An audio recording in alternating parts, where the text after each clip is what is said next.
This is Joshua Hart from GTH Boxing. Today I'm joined by Shane Watson. Shane, first of all, how are we doing? All good, mate.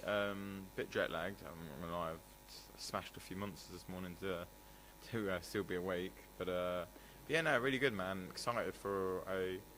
Do you know what? I know it's not the most action-packed on paper card, but there's some good fights on there. You have Tommy Frank, domestic clash. You've got Patterson.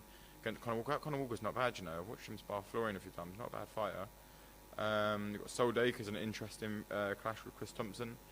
Yeah, it's not a bad little card actually. Probably getting a bit too much stick, but it's them small next-gen cards end up producing some of the best fights and fights of the year, like we've got with Cyrus and Chris Jenkins before and whatnot. So, and a lot of these guys are just desperate for an opportunity, and naturally it brings out the best of them. So, yeah, I'm excited for it. You're going to be there fight night? Of course I am. I was there.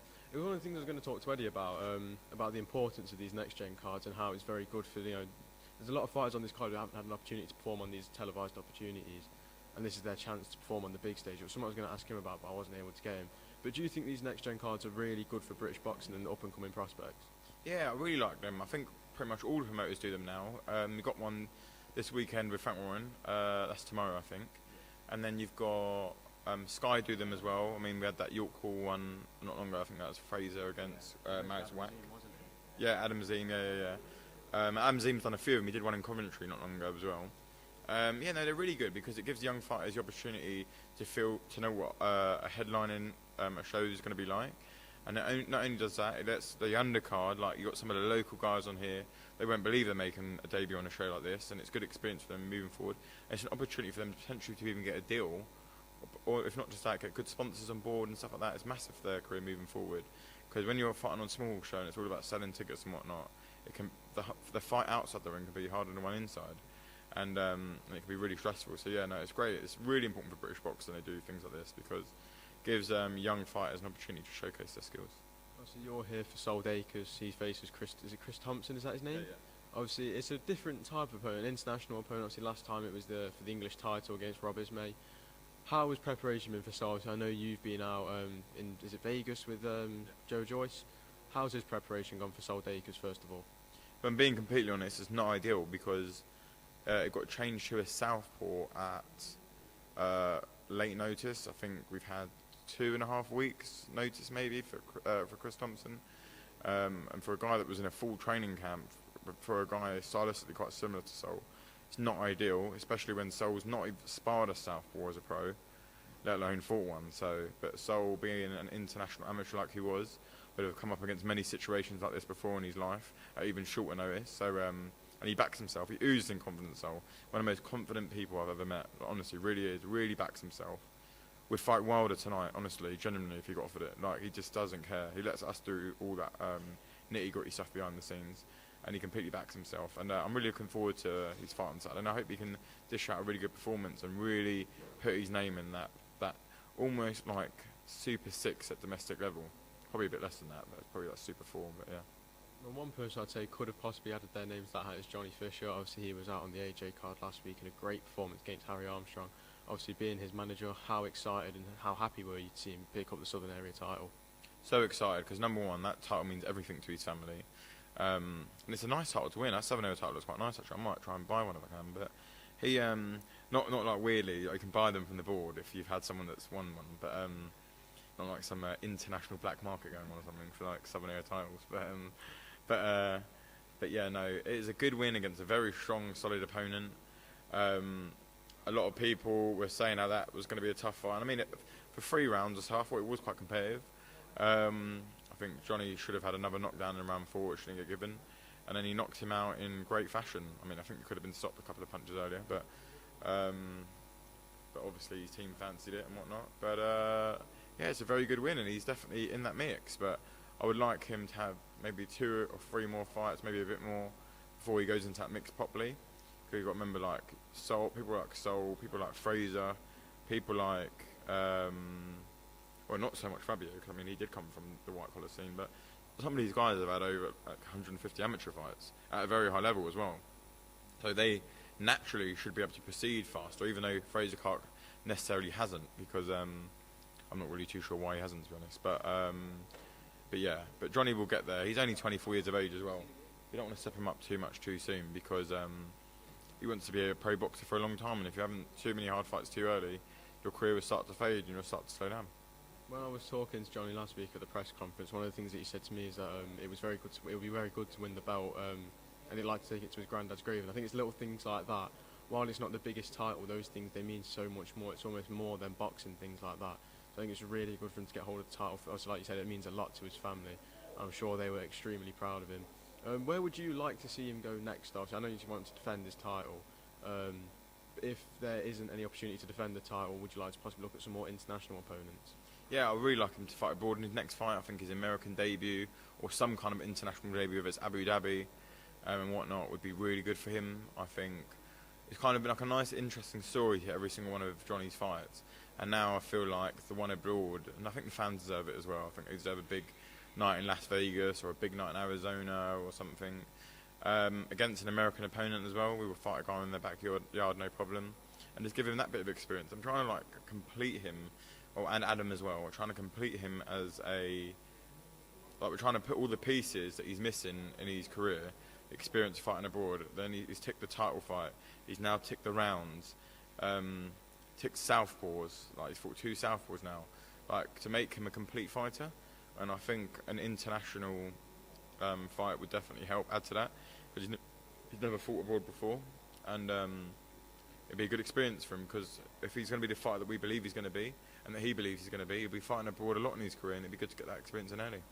I'm moving more towards the world level of the heavyweight scene. Obviously, Joyce rematches Zhang in just over a month. How's preparation going? Obviously, I know you've been out there with Joe. How's he looking in camp this time round? He is looking tremendous. He's boxing incredibly well, sparring incredibly well, way ahead of where we were last camp, and we've still got another 4 weeks of preparation and 5 weeks till fight night. So I'm over the moon where we're at. We've still got some things left to do, which is a good thing. You don't want to peak too early. But yeah, it's been exceptional so far. I'm really proud of him. And has there been, obviously a lot of the questions that were asked last time was there any southpaw sparring? Have you brought in southpaws this time so you can actually, obviously I know he's now got experience with the style and he knows what Zhang is like, but has there been that southpaw preparation? There was southpaw preparation the whole of last camp. He didn't spar one person who was orthodox. The whole thing that came out of that, I genuinely have no idea where it's come from, because it's like completely untrue. I think it's because Carl Frampton said on the broadcast, it looks like he's never seen a southpaw. Then everyone's now just naturally assumed that Carl Frampton was for some reason in the camp the whole time and said there was no southpaw sparring. I can tell you that there was 7-8 weeks of southpaw sparring, 3 days a week, and we didn't even look at an orthodox fight once. I find it wild where people get this stuff from. Like, you think at elite world level, paying people solid wages to come and spar, and we're not going to even bring in the right styles.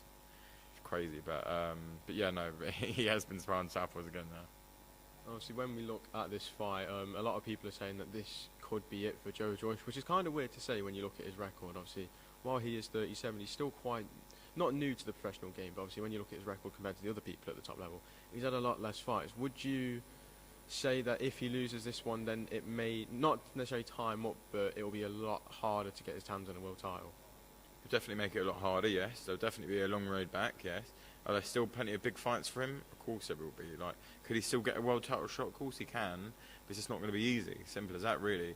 If Daniel Dubois can come back after a crazy KO loss to Joe and a very hard 3-round fight against Lorena, and if Derek Joe can come back 13 times, I'm sure Joe could, but it's not even in the mind, because Joe Joyce is going to knock Zhang out, so it's not going to be required. But obviously, yeah, there would still be a career for him afterwards.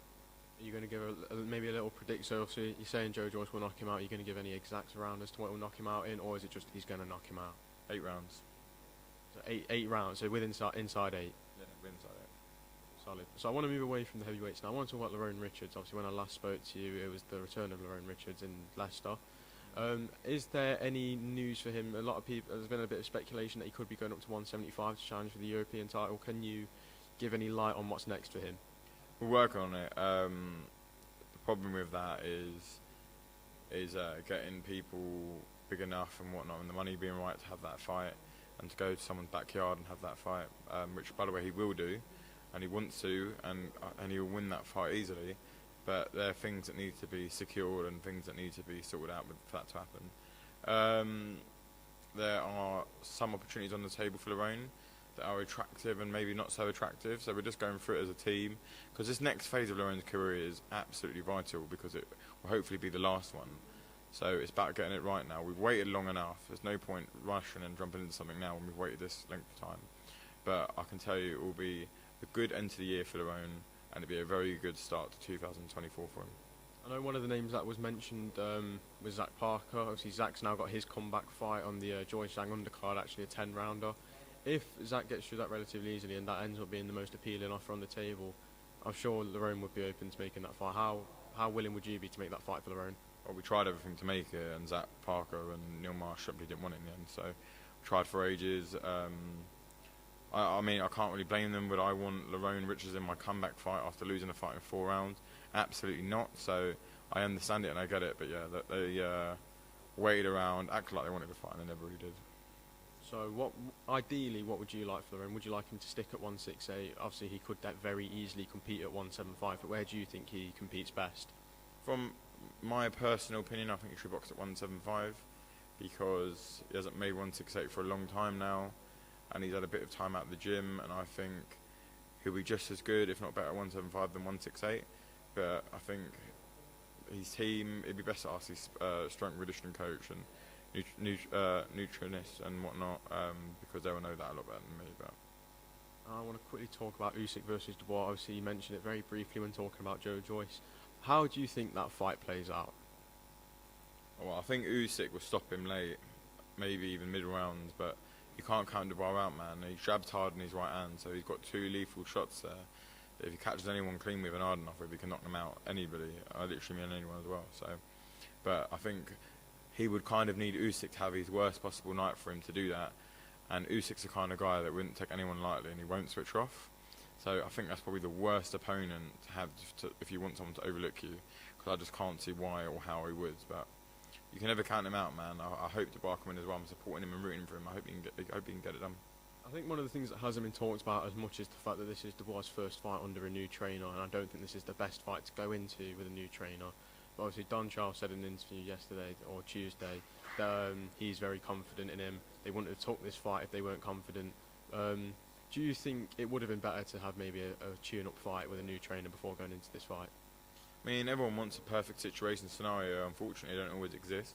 But you can look at it one way, that he's going into a fight with a new trainer, but he's also going in there with a guy that knows Usyk well and actually pushed Usyk the closest out of all of those, like out of AJ over 24 rounds and out of some other unbelievably good fighters. So you know what? At least he's got that experience of going in there with him before. He knows what to expect with Usyk. So there are things that work and don't work. I think they may have worked together when Dubois was an amateur as well. But listen, there's never a perfect scenario, and at the end of the day, I think it's better to be with a coach that you're happy with if you weren't happy with the previous one, rather than it's better to go in there with someone that's making you happy and you're working well with, rather than someone you're not working well with, but stay with him just because he knows you. So I just think he's just got to let his hands go, really let his hands go, and I hope to catch him with a big shot early.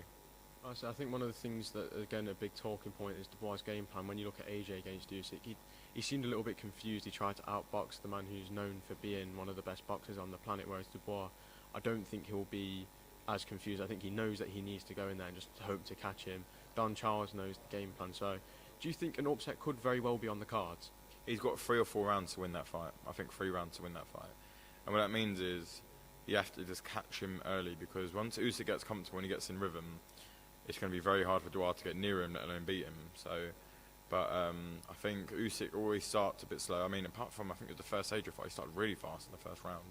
But he's been known to start slow. He started slow against Tony. He started slow against Bradis before. Yeah, he started slow a few times. You know what I mean? So I think that's Dubois' chance. Dubois also can't let the crowd get to him. He's going to be in there in a very hostile, passionate Ukrainian crowd in Poland. So you can't let that get to him. He must just go in there, stick to the game plan, and go for broke very early. And finally, I just want to quickly talk about Anthony Joshua's performance against Robert Helenius at the weekend. What did you make of his performance, first of all? Solid KO, very, very nice KO. Hopefully can give him some confidence to fire the right hand moving forward. All before that, though, I don't think it was overly pleasing, because it was very close. Maybe he had Joshua 1 round up at the time. Took some damage on the face as well. His eye was busted up a little bit and bleeding from the nose and whatnot, in a fight that he should have won probably a bit easier. but hopefully he can get some confidence to fight a right hand if he does fight Wilder. A lot of people are talking about wanting to see the old Anthony Joshua, the one who's not afraid to let his hands go, the one who's known for being a very big hitter. Personally, in my opinion, I don't think we'll see that type of Anthony Joshua again. I think working with Derek James, and after the defeats he's had, I think he's become a lot more calculated in how he uses his punches. What do you think? Do you think we'll ever see that old Anthony Joshua back or not? You will never see that again because he simply isn't that fighter anymore. You can't just bring it back when he's been taught differently and he is completely different. Like, it's just not him anymore. I was saying this to people a while ago. I was like, you haven't seen that for years. Why do people expect to see it again now? Under a completely new trainer as well. Like, it's just not the way he is anymore. This doesn't mean he still can't win and beat top elite level guys. He's just got to make it work for his new style. My very last one, how excited would you be for Anthony Joshua versus Deontay Wilder? It looks like it's set to take place in January, obviously it's not all finalised yet, but how excited would you be for that fight? Yeah, I'd be excited because it's a good heavyweight fight and it's important that top heavyweights are fighting each other. This is why I give Joyce and Zhang credit, because they, like, even more so Joe, he's fighting everyone, he wants to fight everyone, and he doesn't turn down a fight, he doesn't back away and whatnot. So to see these two guys go up and at each other, again, elite world level would be great. All these guys need to be fighting each other because it puts the sport in good light. We haven't had much good news in boxing over the last year, so it'd be good to see them fighting this, and they're both getting financially very rewarded for it, so why not? And what would your prediction be for that fight? Wilder and Satu. Shane, I'm going to let you go now. Thank you for talking to me today, and best of luck with Seoul this week and then Joyce on the 23rd. Top man, bash.